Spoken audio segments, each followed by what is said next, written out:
Hello friends, welcome back to my YouTube channel. तो बात करते हैं कल के कुछ इंट्राडे स्टॉक्स के बारे में। लेकिन आज का वीडियो स्टार्ट करने से पहले, अगर आपने मेरा कल का वीडियो देखा होगा कि जहां पर मैंने आपको कुछ वीकली ब्रेकआउट स्टॉक्स के बारे में बताया था, जिसमें आप एक स्विंग पोजीशंस क्रिएट कर सकते हो। तो पहले आप उन स्टॉक्स का परफॉर्मेंस देखते हैं कि उन स्टॉक्स में एंट्री हो चुकी है कि नहीं हो चुकी है, या फिर उन्होंने आज कैसा परफॉर्मेंस किया।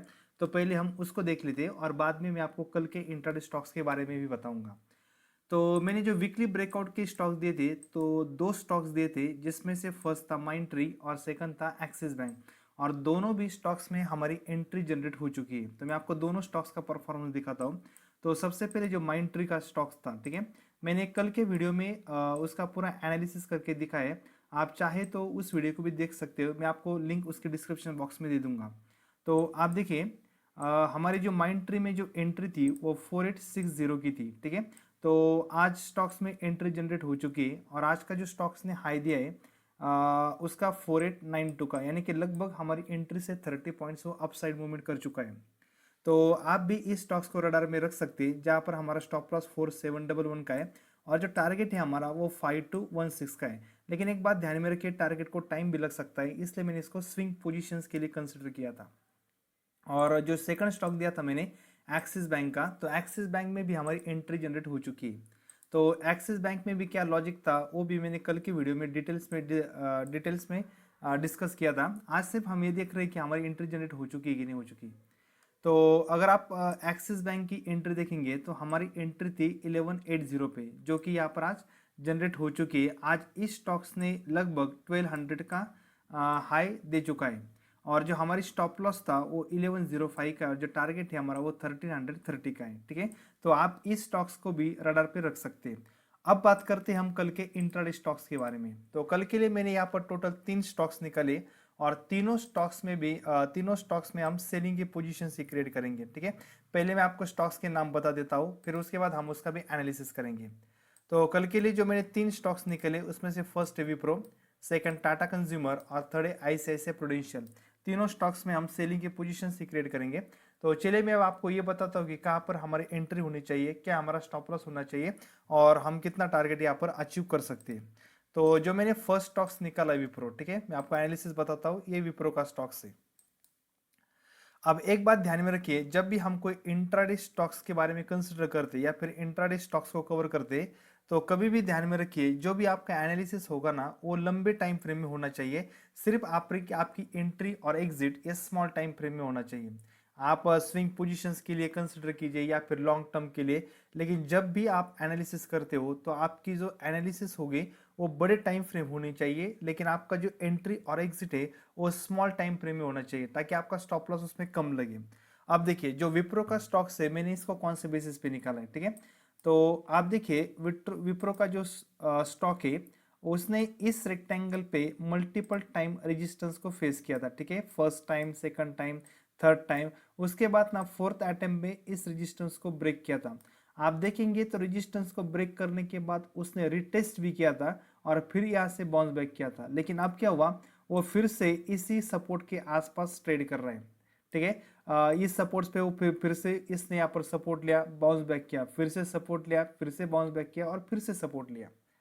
और आप नीचे से एक ट्रेंड लाइन भी देखेंगे तो नीचे से एक ट्रेंड लाइन के सपोर्ट के ऊपर भी ये स्टॉक सपोर्ट ले रहा है। अब इसमें पॉइंट्स क्या है देखिए, अगर इस स्टॉक्स को अगर बाउंस बैक करना होता तो जब इसने यहाँ पर सपोर्ट लिया यही से इसने बाउंस बैक करना चाहिए था, ठीक है। अगर यही से बाउंस बैक नहीं करता, लेकिन उसके नेक्स्ट अटेम्प्ट पे भी जब इसने यहाँ पर सपोर्ट लिया तो इसने यहाँ से भी बाउंस बैक करना चाहिए था, लेकिन ये स्टॉक बाउंस बैक नहीं कर रहा है। इसका मतलब यहाँ पर हाई चांस है कि इस स्टॉक्स में थोड़ी सी गिरावट आ सकती है। और आज की अगर आप कैंडल देखेंगे, ठीक है, मैं आपको आज की कैंडल भी दिखाता हूँ।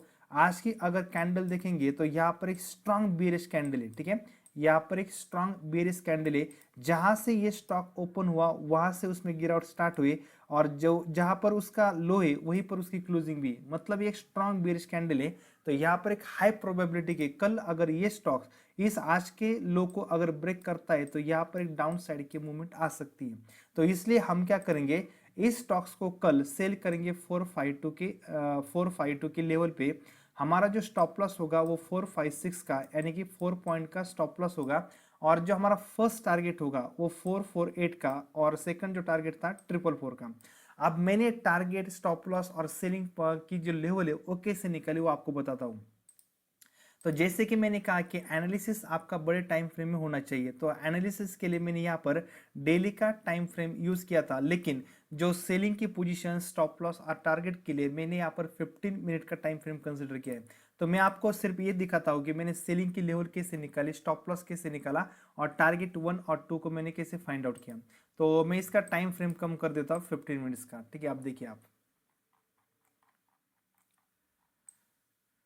ठीक है, तो मैं थोड़ा सा जूम इन कर लेता हूँ इसको।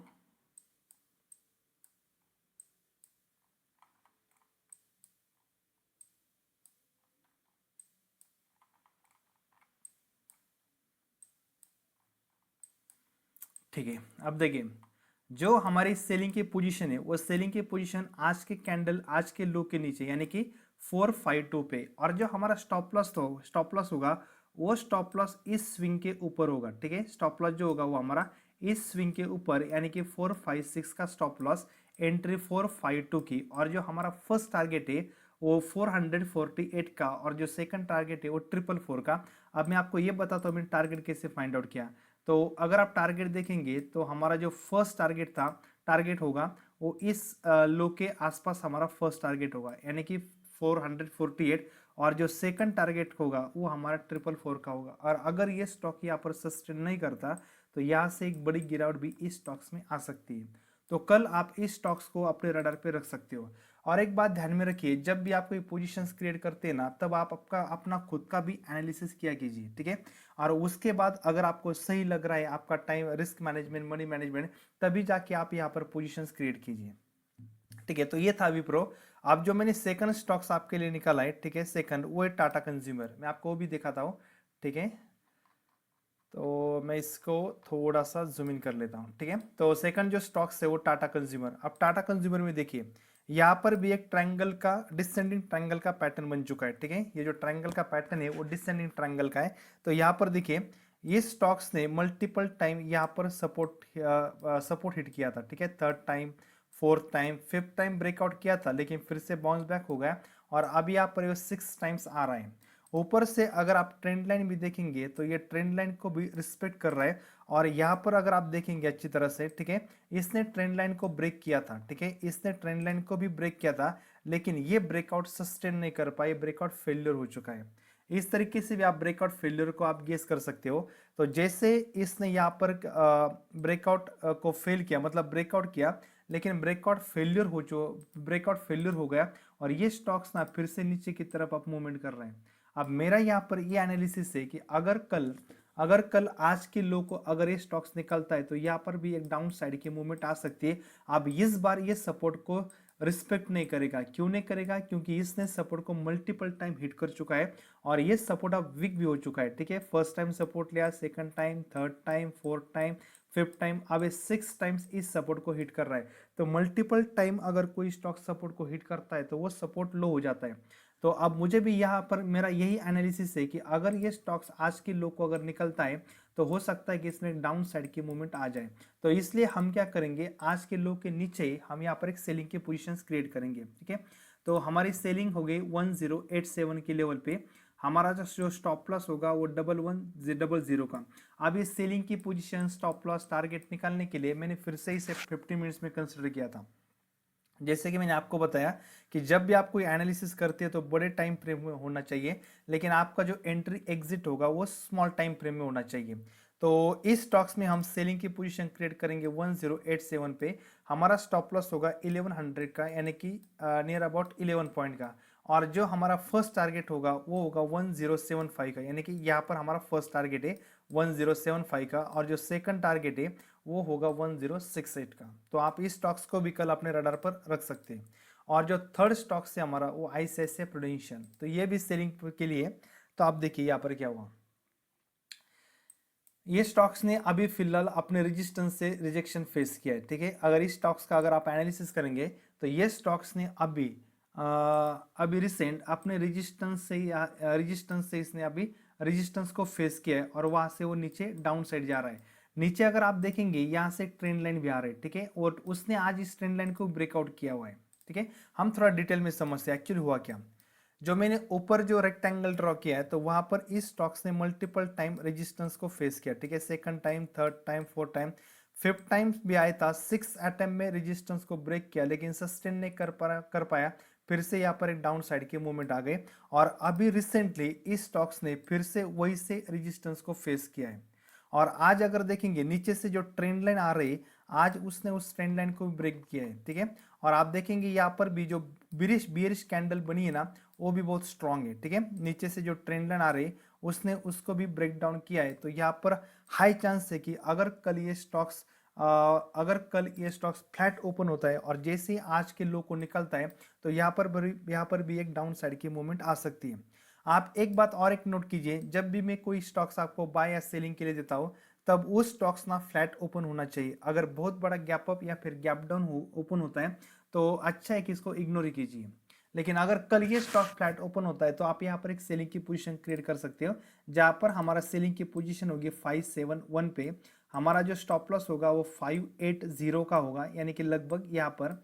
और जो टारगेट होगा, फर्स्ट टारगेट होगा हमारा 565 का और जो सेकंड टारगेट होगा हमारा वो होगा 558 का। इस स्टॉक्स में दिक्कत सिर्फ एक है कि यहाँ पर एक स्टॉप लॉस बड़ा बैठ रहा है, ठीक है।